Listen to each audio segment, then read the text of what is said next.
Rabbi, quand es-tu venu ici?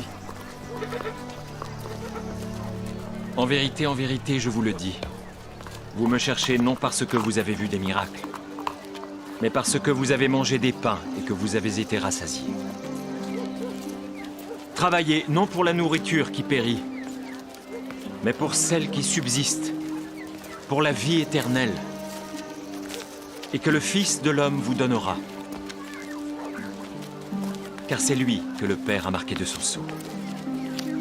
Que devons-nous faire pour faire les œuvres de Dieu? L'œuvre de Dieu, c'est que vous croyez en celui qui l'a envoyé. Quel miracle fais-tu donc, afin que nous le voyions et que nous croyions en toi? Que fais-tu? Nos pères ont mangé la manne dans le désert. Selon ce qui est écrit, il leur donna le pain du ciel à manger. En vérité, je vous le dis, Moïse ne vous a pas donné le pain du ciel. Mais mon Père vous donne le vrai pain du ciel. Car le pain de Dieu, c'est celui qui descend du ciel et qui donne la vie au monde. Seigneur, donne-nous toujours ce pain.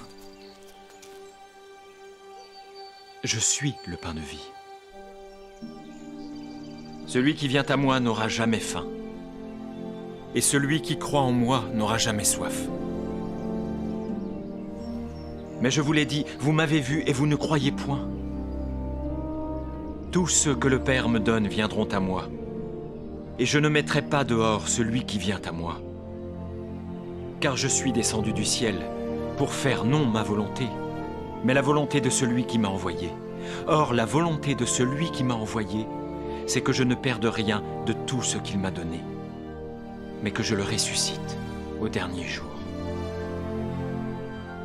La volonté de mon Père, c'est que quiconque voit le Fils et croit en lui ait la vie éternelle. Et je le ressusciterai au dernier jour.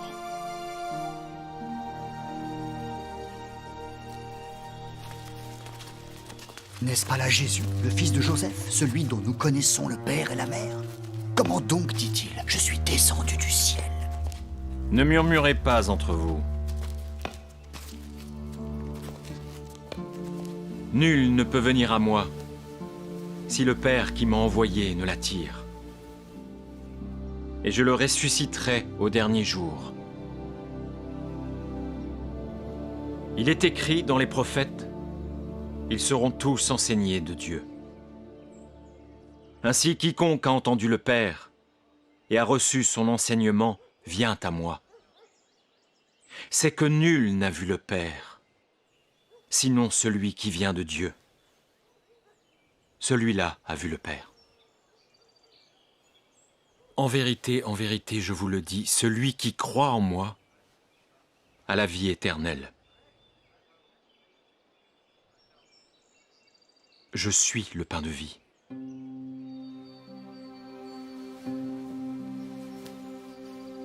Vos pères ont mangé la manne dans le désert, et ils sont morts. C'est ici le pain qui descend du ciel, afin que celui qui en mange ne meure point. Je suis le pain vivant qui est descendu du ciel. Si quelqu'un mange de ce pain, il vivra éternellement. Et le pain que je donnerai, c'est ma chair, que je donnerai pour la vie du monde. Comment peut-il nous donner sa chair à manger? En vérité, je vous le dis, si vous ne mangez la chair du Fils de l'homme, et si vous ne buvez son sang, vous n'avez point la vie en vous-même. Celui qui mange ma chair et qui boit mon sang a la vie éternelle, et je le ressusciterai au dernier jour. Car ma chair est vraiment une nourriture, et mon sang est vraiment un breuvage.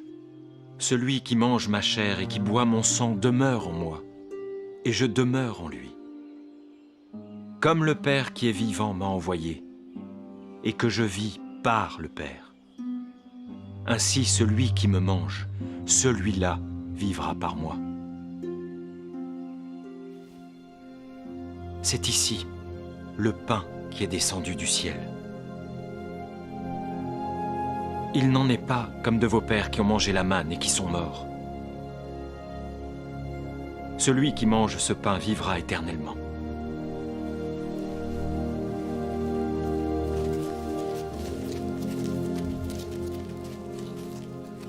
Cette parole est dure. Qui peut l'écouter? Cela vous scandalise-t-il? Et si vous voyez le Fils de l'homme monter où il était auparavant? C'est l'esprit qui vivifie. La chair ne sert de rien. Les paroles que je vous ai dites sont esprit et vie. Mais il en est parmi vous quelques-uns qui ne croient point. C'est pourquoi je vous ai dit que nul ne peut venir à moi si cela ne lui a été donné par le Père.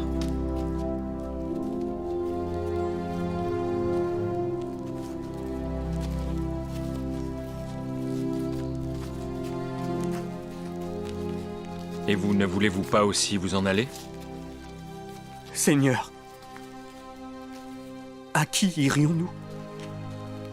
Tu as les paroles de la vie éternelle. Nous avons cru, et nous avons connu que tu es le Christ, le Fils du Dieu vivant. N'est-ce pas moi qui vous ai choisi, vous les 12? Et l'un de vous est un démon.